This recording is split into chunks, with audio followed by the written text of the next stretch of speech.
Chiviti show. Mukai munzwa chiviti chadicho. Early Tuesday morning. Aiwa kazi ndi hasha kazi unoda kuonera nyaya ukanodzwana unoenda kupi unotimira pa chiviti chinonzi Kulien TV. Good morning Zimbabweans. Good morning everybody. Mangwana ane akanaka muri yeZimbabwe ende mufaro wangu kusangana nemi ndichikuzipai nhau dzakasiyana dzinenge dzichiitika nekutora nzvimbo munyika yekwedu. Ndozviziva kuti mamuka vazhinji vacho, ndoziva kuti vamwe musati mamuka, ndoziva kuti muri kumativi mana enyika uchigadzirira kuenda kubasa wofamba uchiziva kuti chii chiri kuitika. So nyaya homberi panapa muri yeZimbabwe yandiri kunzwa iri kubuda nekune madhara ayaya mamwe acho vatingati magenerals vakanga varimo muchine chinhu ichi kubva day 1 zvichitanga. Madhara vanga vari kumbosaenderana zvinhu zvanga varipo chichitanga vanhu vachichitora chichihijegwa vachizochihijegerwawo vachinochitorera mugabe vachizonochitorerwawo vari kuti diko madhara iwayaya. Madhara vari kutaura kuti zvoni takaroa survey dzedu tikafambira nyaya dzedu tikaona kuti all the 10 provinces dziri kuda kuti vachiwenga vapinde vaite mutungamiriri wenyika. Ndo nyaya hombe iri panapa indatiti zvivindi izvi ende process yacho vakaita sei, because iko zvinezvi kune yakawanda iri kuitika. Kune program imwe iri kupisa iri kuitika zvamanje inonzi witch hunt yekuda kunzwisisa kuti munhu anga ari kusaidi ari against cable 3 ndiani, kana vachinge vamuona munhu iyeye zvoreva kuti vane kakudhila naye kavachaita kari different kakasiyana nekakudhila naye kavasimbuka vanofana kuita nevamwe vanhu, because vari nyaya iri kunetsa ndekuti vazhinji izvo sofa vatodzingwa mabasa because vachiudzwa kunzi imimi zvamuri kuita izvozvizvi ndezvekupenga pakuti muri kuda kuuya kunobenefita chinhu chamusina kusapota. So handiziva hangu kuti magenerals panyaya iyi yavanga vari kutaura vakachiona kupi chinhu ichi, vakakwanisa kuchiprograma kudzifambira sei nyaya dzacho vachitaura kuti all the 10 provinces dziri kuti aiwaka uyu mutevedzeri wacho ngaapinde. But isusu we all know kuti kwaka kune cable 2 yakataura kuti yabvisa masimba yekuti vice president anokwanisa kupinda automatically kusati kwatomboita cable 3 kwakatone cable 2. Saka zvinhu zvacho izvozvo zvekuti hakuna pakuti uyu vice anongopinda automatically kureva kuti kana achinge achada kuzopindawo ipapapo, because pane zvakaitika hazvirevo kuti uyu haachapindi kana kuti ninga haachapinde chicharamba chine munhu 1 not yet. Chiri kunzi kana wafunga uda kupinda, wafunga uda kumiramira ipapo, uchamiramira uchiita zvekusarudzwa nedare reparamende ndo richagara newe. After 30 days mutungamiriri anenge aripo abva, iwe obva wakandawo mazita enyumo heti dzemurara kana kuti dzingava dziri heti dzipi ndo mapindiriro uchaita. But izvo zvandisi kuziva kuti magenerals aya vari kuronga kunyatsodii oro they are those guys vekuti havanyanyo terera zvakawanda, vanogoda kungoti toita iyoyo yacho maitiri edu. Ndichazonyatsoidenengudza ndichadzoka panguva yenda sangana nenyaya iyi muri yeZimbabwe like sekuzviona kwamuri kuita ndambotrayawo kuda kuvabata kuti ndinge ndichikwanisa kunzwawo side divi renyaya kuti ndichivabvunza mibvunzo yakaita seiyoyi kuti maprogram acho makamarowa chirudzi. Handingada hangu zokuudzai maquestions acho direct ndachida kuvabvunza ipapo, asi maybewo nekudawo kwezvikonzero hatina kukwanisa kunge tichiita namba dzacho dzichiita through. Maybe handinyazoziva kuti chingava chii kana kuti pamwe dzangu dzakablokwa nechekare madhara acho, because at the end of the day unonzwa vati iwewe unenge uchingoda nyaya chete kwatiri, haudi kuti join a revolution. Ndozvoita vazhinji kuti Kulien unongoda kungonzwa nyaya chete. Guys, I'm not a revolutionarist zvenini. I'm a media personality and nini musandionese member yemarevolution kana kuti paipa unoona most of the times ndinoona vamwe vanoshamisika kuti patiri kudedzera kuti toda kuenda kunomacha unofana kutosimbisawo uchitaura idzozvo. Guys, there is no way pandotaura izvozvo. But kana ndikakudedza iwo uri kutaura zvinhu zvacho ubva wataura nemhuri yeZimbabwe, ndinenge ndatoita basa rangu nemazvo ipo paya mufunge. Nyaya yekuti vamwe hamuzozvinzwisise henyu, asi ukatoona uchiti uri kuitira kunga chinhimbe yako or something chauri kuita tochichuya utaure nemhuri yeZimbabwe, because tikazonge tatojoina isusu tato biased kune umwe munhu ari kuti anokuziva kuti inini ndiri kuopposition side, I don't want this anything that these guys are doing. Vakati vhara muna 2017 what andozvona kana kuti ndikaenda futi kuside rekuno munhu anenge achiti inini ndiri kuopposition direct, those guys vanenge vachiti vari murevolution vachataura zvakasiyana siyana. Umwe munhu anenge ari ruling party achataura kuti but kuiwo kana uchiti iwo uri kuita something that is better than zvagara zviripo kudhara, why uri kuzotora side iri, why usiri kuzotipawo mukana wekuti tichese tichitaura zvedu zvetinochitaura. Saka nyaya dzacho dzagara dzinotemesa musoro. But muri yeZimbabwe, without wasting much of the time, regedzai tipinde pane nyaya imwe iripo, nyaya yevanhu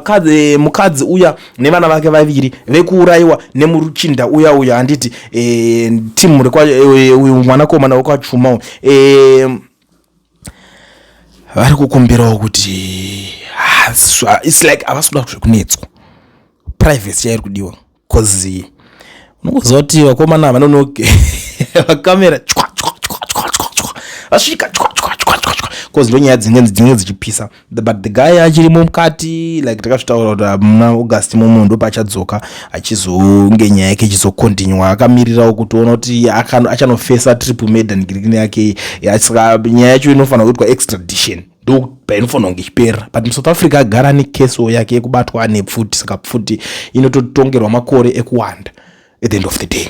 But rekedza tipinde mudariro munyaya yacho mune zvairi, tionesane kuti chiri kumboitika, ko mhuri yazoti iri kuda privacy zvinenge zvakamira sei. Now the bodies of Zandile, Notabo Khumalo and her two daughters Natalie and Nala finally arrived in Bulawayo on Monday evening and are set for Tuesday burial, with family calling for privacy. Tuesday ndinhasi tiri kuwirirana, ndosaka tatoti early Tuesday morning tichitanga nai.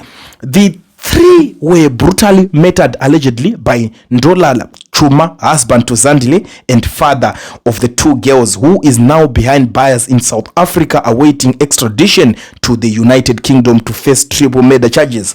Family members and close relatives gathered to receive the bodies before joining the convoy that escorted the Yeses to Nyaradzo Funeral Parlor, where the bodies will lie in state ahead of burial. On Tuesday, the bodies will briefly pass through the family home in Gwabalanda before a funeral service at the Brethren in Christ in Lobengula. They will then be laid to rest side by side at Old Luveve Cemetery.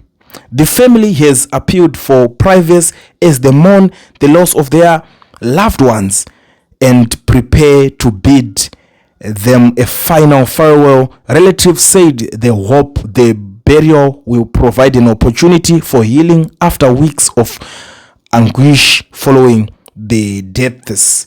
Notabo 42 and her daughters Natalie 15 and Nala 5 were found dead at their home in Great Denham, Bedfordshire on July 6. Post-mortem examination confirmed that all three died from blunt force trauma.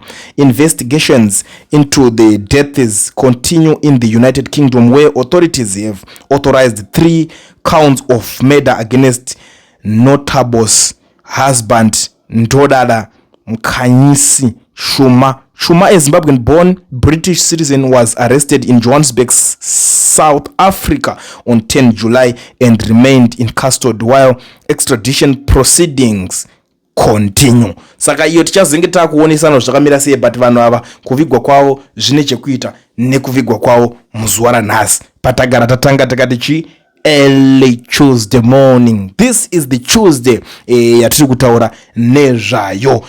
Ndoziva kuti vamwe vanogara vachindibvunza dates. Aiwa, madates musatya, hapana date rinombodarikira kuenda kumberi kwa 4 August. Ndo Tuesday yacho ine. But tiri papa muri yeZimbabwe paita imwe nyaya zvekare. Amene muri kuita sei kwakomana nyaya yekuti takaramba dhiri rezvinhu zvaAmerica. America inozodai so. America yacho kunozombobude mbete. Iwe wakaramba dhiri kupiwe. Frost relations between Harare and Washington are now playing out over facts relating to the $367 million youth package, with Zimbabwe insisting the government rejected the deal due to outrageous demands, while the United States argues that the position is not factual and is categorically false. Zimbabwe last week insisted through Information Minister Dr. Jemusoda the government declines the US offer because there were conditions attached to it that they did not like. One of the conditions was that they were supposed to provide biological samples for research that was supposed to be undertaken in America as a condition for the money that was supposed to be given to us. We were also supposed to provide biological data of some people here in Zimbabwe that they needed, again as a condition for the money that was supposed to be given to Zimbabwe. However, they were going to produce some vaccines for different diseases and ailments, and the vaccines were not going to be shared with the government of Zimbabwe. This is what they indicate to us, and as the government, we felt we could not put the lives of our people at risk because we did not know the intention as much as required. The money could not do that at the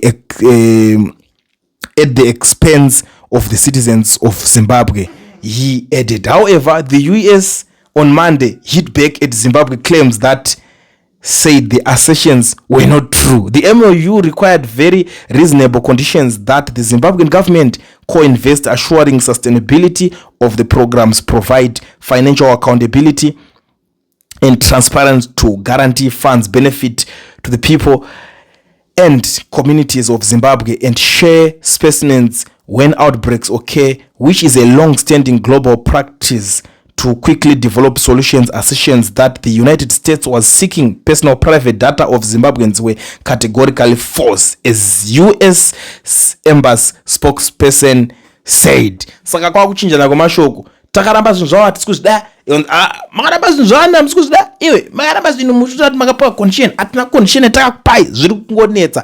Ende ndichibva ipapo mhuri yeZimbabwe regedza tibva tasangana nenyaya yanga tinayo muzuva ranezuro, nyaya yavajob scholar. Vajob scholar vanga vari kupinda kamumakodzi nenyaya dziya dzema-explosive. So the explosives case involving opposition politician Job Scholar and his co-accused Alexander Thema has been transferred to Pretoria Regional Court in South Africa, with proceedings set to resume on August 28 as investigations continue. Saka nyaya yavo tichazoonesana kuti zvichange zvakamira sei pa 28 ipapa. Handiti dzinoda kuti nyaya dzacho tozoonesana. Tinongodzoka nyaya yacho yakunge ichitaurwa kapa 28 August, atingazorambe takungoitevera. But yesterday there was good news because Scala achita ari mukotika pane munhu wepati wekupati yake yanga akasungwa Bekimpilompezi akazopuwa bail re $200. That was good news because unozati unenge wakamirira, and it's good news to his family. Vanongozati baba vadzokawo padeni. Hazvinhu zvinongorwadza mani kuti ungonzi munhu wakangosungirwa kunguti wanga wakangobata zibhana rere uchiita wanga uchingoita,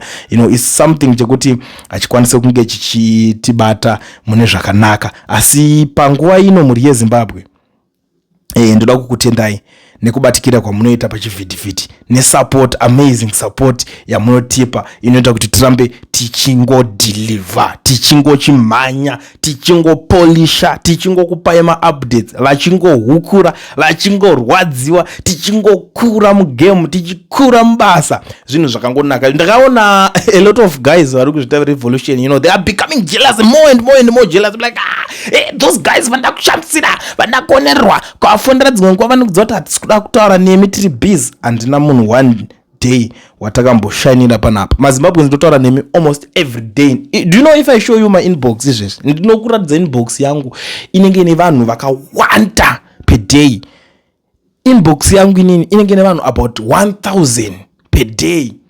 Kudhara back then I used to like my team guys dairai mimi manigiriki reply, but ndakazoona kuti no man, it's better kuti pangu pacho ndiite ndichinonoka kupindura vamwe vacho vanhu vangeda kutaura neni direct. So why should I give it to someone else kuti azoningina pamwe achakupa mhinduro isina kufadza? Umwe munhu anenge da kungonzwa kana voice rangu direct oti ndataura nacho chimupana chemutv chandinogara ndichiona every day. It's something good and I know how it feels. Saka zvevanhu vekuti vanenge vane tunhu twavo, don't listen to anyone, don't listen to garbage vanotaura vari against isusu vachiti hey because ari kuzodai so because zviri kudai. Inini ndakataura one word kuti inini I'm a Zimbabwean, I stand by Zimbabweans. Kana uyo uchiziva kuti uri muZimbabwean ndinomira newe as a Zimbabwean. But ukazoti wagadzira chiorganization chako, don't expect me to come and support every organization yemunenge muchingoita. Ndinenge ndisina kuzvinzwisisa why ndichizotanga. I'm not limited, I'm not that small zvekuti ndinobva ndatonzi inini ndalimited ndakwanisa kusapota ndakufamba neka organization ka small organization kako kaneka nevanhu 30 ndonzi ndakufambira ka organization kako. It doesn't work like that. Asi iwo ukauya neorganization yako muchidawo support yatinokwanisa yatinongopa munhu wese semaZimbabwean, then tinoshanda takadaro. The reason ndakavenga zvekuita zvemagroup because ukada kutoti kuda kushanda nethis certain group vachakuudza kuti usashande nauyu because takamaka because enemy yedu, zvakutoti limita pakuti tiinteract nemaZimbabweans because at the end of the day imagine ndauya kwauriwo uri kana kana political party unzwa ngoshtaura naningo political party yakadai so makutoone kunge ma-enemies. Isusu basa redu riripo riri kubatanidza maZimbabweans, zvimwe zvacho hazvizongobude. But ndoda kukutendai muri yeZimbabwe kune vanonzwisisa vanoona kuti aiwa panapa inyaya chete dzezvinhu zvinenge zvichiitika kunyika yekwedu. Rambai makadaro, rambai muchibatikira pachivhitivhiti, rambai muchingotisapota, rambai muchingoita kuti zvinhu zvienderere kumberi. Asi ndisati ndapedza zvangu, tataura tikati 10 provinces kwatangira nyaya yedu, handiti zvakakosha, is very important. Kwanzi 10 provinces dziri kuti dzakasapota, dziri kusimbisa kuti vachiwenga ngavapinde vachimhanye. I10 provinces ndo mataurwa zviri kuti onai. Regedzai ndikusiye makateerera zvimwe zviri kutaurwa nevakuru vari panapa. Asi ndisandadaro ndisandaenda muri yeZimbabwe ndoda kutokuzivisai kuti kana uchingori munyika yeSouth Africa ne uchida kuregisterwa company ovavhurwa FNB business account usina work permit kana study permit usarwadziwe. Bata company inonzi Education Research yana mukoma Owen, ndidzo shasha idzodzo. As long as anything to do with registering a company nekuvhurwa kweFNB business account usina permit, une passport chete iri valid, bata Education Research. Regedza kuti vatangonzwa kuti zviri kunzi kudii nhasi. Shoko riri kupisa, vanhu vari kuita kudedera kunzoko, mastreets akatsamwa zveipapo. Muchandiri benzi kuti ndiri kupi? Ndataura ndiri kuchimani mugomo mubako. Ndikupa maswe zvakare nhasi nenguva dzinezi ndiri pano pabako panapa.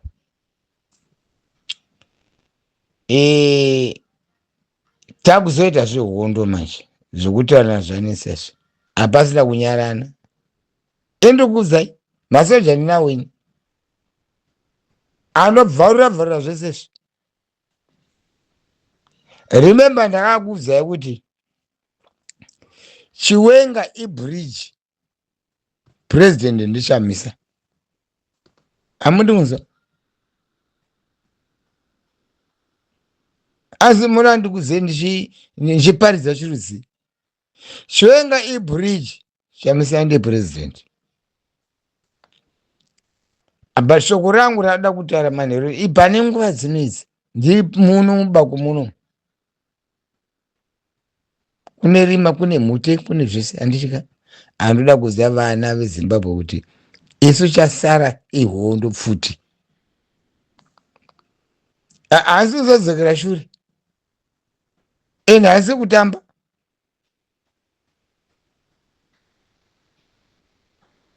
Ndati handisi kuseka. Ndada shampupuri kana shabhururuka shofanga kuti chimhare. Hapana chisinga mari. Apa hatisina time yekutambisa manje. Takuda zvenyika iyi. Takuchironga manje. In 10 battalions zese ziri muZimbabwe. Loziva ma-orders. Ini, Dr. D. Komanda umwe komanda webako. Mubazi mashoko andakataura. Chiwenga bridge. President wenyu mimi vana veZimbabwe ndichamisa. Kwete zvimwe zvese zviri kuitiwa izvi. Munozvisa. Alright. Asina kutambisa nguva yangu yakareba. Asi ndoda kuti izvo hondo iri kuuya. Futi handingati hondo take over inganzi hondo. Yekunobata munhu Mnangagwa toitwa sehondo hazviitika. Taita hondo nani isu tisi masoja acho. Taita hondo nani? Hapana. Itaura zvinomubvisa pastate house paya. Kana akahwanda kuprakati hameoti achahwanda kupi. Hapana data randisiri kuziva. Iye hapa pastate house. Pano kusiria. Hapana data nekwaari Mnangagwa ndiri kuzviziva ini Dr. D. Kumanda wemwe webako. Toda kuti yokunakura.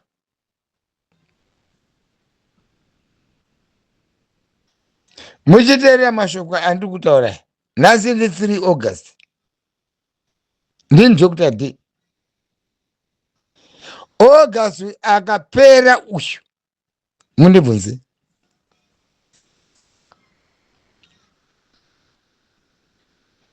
Nembavha dzake dzese. Ndakati vachashepa kubuda napo.